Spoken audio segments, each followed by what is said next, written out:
तर नमस्कार, राम राम मंडळी, कशा आहात तुम्ही? आशा करते मजेत असाल. तर आपण आज बनवूया शाबूचे वडे.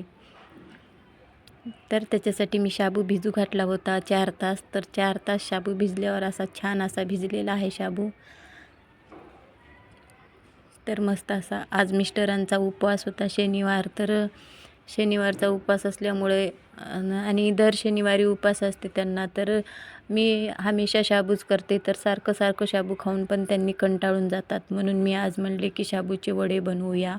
म्हणून मी काय केले, थोडं जास्त शाबू भिजू घातला. उपवास त्यांचा एकट्याचा असतो, पण घरामध्ये शाबूचे वडे म्हणले की सगळेच खातात. कारण शाबूचे वडे सर्वांनाच आवडतात. आणि तुम्हाला पण कुणाकुणाला शाबूचे वडे आवडतात नक्की मला कमेंटमध्ये सांगा. आणि आपले व्हिडिओ कसे वाटतात, आणि जर व्हिडिओ आवडले तर आपल्या व्हिडिओला लाईक, शेअर आणि सबस्क्राईब करायला विसरू नका. जर नवीन असाल तर आपल्या चॅनलला सबस्क्राईब करायला विसरू नका. तर बघा, आता मी असं हिरवी मिरची बारीक करून घेतली आणि ती शाबूमध्ये टाकलेली आहे. आणि शनिवार असल्यामुळं मीठ चलते, कुणाकुणाला चलते, कुणाकुणाला चलत नाही उपासाला. तर आम्हाला शनिवारी मीठ चालते म्हणून मी मीठ टाकलं. जर ज्यांना नाही चलते, त्यानं शाबूमध्ये मीठ नाही तर उपासाचं मीठ भेटते, तर ते मीठ टाकायचं. त्याला शेंबेलोण असं म्हणतात आमच्याकडे, तुमच्याकडे काय म्हणतात माहिती नाही. तर उपासाचं मीठ म्हटलं तरी दुकानदार देतात ते. तर हिरवी मिरची आमच्या इथं थोडं कमीच आवडते त्यांना, म्हणून मी थोडंसं तिखट आवडते म्हणून मी लाल चटणी पण थोडीशी टाकलेली आहे शाबूच्या वड्यामध्ये. आणि तसं पण थोडीशी लाल चटणी टाकायचीच, म्हणजे त्याने कसं होते, आपल्या शाबूच्या वड्याला असं कुरकुरीत कलर पण येते आणि शाबूचा वडा कुरकुरीत पण होतो. आणि थोडंसं मी शेंगदाण्याचं कूट पण टाकलेलं आहे, त्याच्यानं पण शाबूच्या वड्याला चव येते. बारीक करून कोथिंबीर पण मी टाकलेली आहे. तर असं सगळं मिक्स करून घ्यायचं. तर बघा किती मोकळाफट शाबू झालेला आहे आणि मस्त असा भिजला पण होता आणि मोकळा पण झालेला आहे. आपण शाबू जेव्हा भिजवतो ना, त्याच्यामध्ये पाणी टाकायचं. शाबूच्या वर थोडंसं पाणी टाकायचं. जेवढा शाबू आहे त्याच्या थोडं जास्त पाणी टाकायचं आणि थोड्या वेळाने सगळं पाणी काढून असंच शाबू भिजू द्यायचा, जेणेकरून असा मोकळाफट शाबू आपला भिजतो, चिकट बिलकुल होणार नाही. आणि मी असे बटाटे 5-6 उकडून घेतले होते, कारण आपल्याला शाबूच्या वड्यामध्ये बटाटे पण किसून टाकायचे आहेत. आता ते सगळं मिक्स करून घेतलं ना आपण मिश्रण, सॉरी थोडंसं बोलताना हे झालं. तर त्याच्यामध्येच आपल्याला हे बटाटे किसून टाकायचे आहेत आणि डबल त्याला मिक्स करून चांगलं घ्यायचं आहे. हे बघा, असं डबल चांगलं याला चुरून घ्यायचं आहे. मी हातानंच चुरलेलं आहे आणि हातानंच चुरलं तर चांगलं येते. आणि थोडंसं आपल्या हाताला तेल लावायचं आहे, जेणेकरून आपले शाबूचे वडे आपल्या हाताला चिटकणार नाहीत. असं थोडंसं तेल लावून असे वडे बनवून टाकायचे आहेत.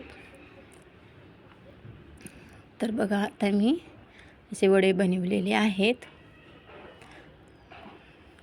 तर थोडंसं आपला व्हिडिओ स्पीड जास्त झाल्यामुळं हे बघा, बनवताना तेवढे व्हिडिओ आले नाहीत. तर असे मी शाबूचे वडे बनवलेले आहेत.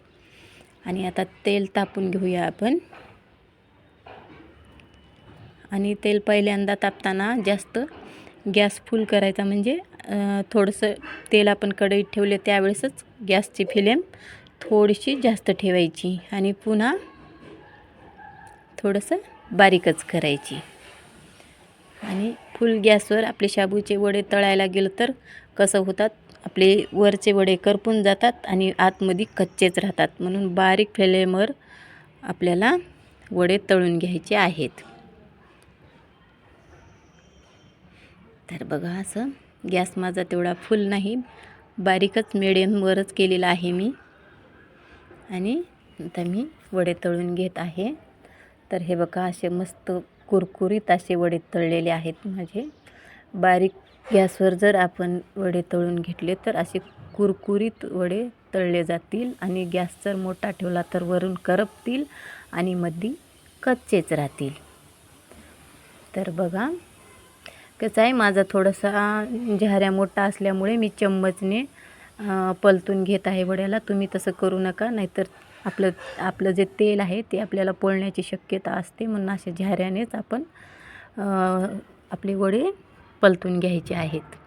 तर माझा झाऱ्या थोडासा खराब झाला होता, म्हणून मी असं थोडंसं चम्मचने पलटून घेतलेले आहेत वडे. तर तुम्ही तसं करू नका, नाहीतर तेल खरंच पोळण्याची शक्यता असते. सांभाळून करा. आणि हे मी थोडंसं हातानं पण काढत आहे. तुम्ही असं हातानं नका काढू, झाऱ्याने काढा. कारण माझा बघा तुम्ही झाऱ्या खराब झालेला आहे, तुम्हाला दिसतच आहे असेल. तर बघा हे असे वडे झालेले आहेत माझे, कुरकुरीत तळलेले आहेत. आणि थोडंसं हळू टाकताना पण आपले जे वडे आहेत ते थोडं हळू टाका, कारण हाताला चटके बसण्याची शक्यता खूप असते. तर बघा हे असे वडे किती मस्त झालेले आहेत. आणि त्याच्यासोबत दही आणि तळलेली हिरवी मिरची. तर शाबूचा वडा, दही, तळलेली हिरवी मिरची असं कुणाकुणाला आवडते. मला तर शाबूचे वडे दह्यासोबत खूप आवडतात. आणि तुम्हाला पण आवडतात का, नक्की कमेंटमध्ये खरंच सांगा मला.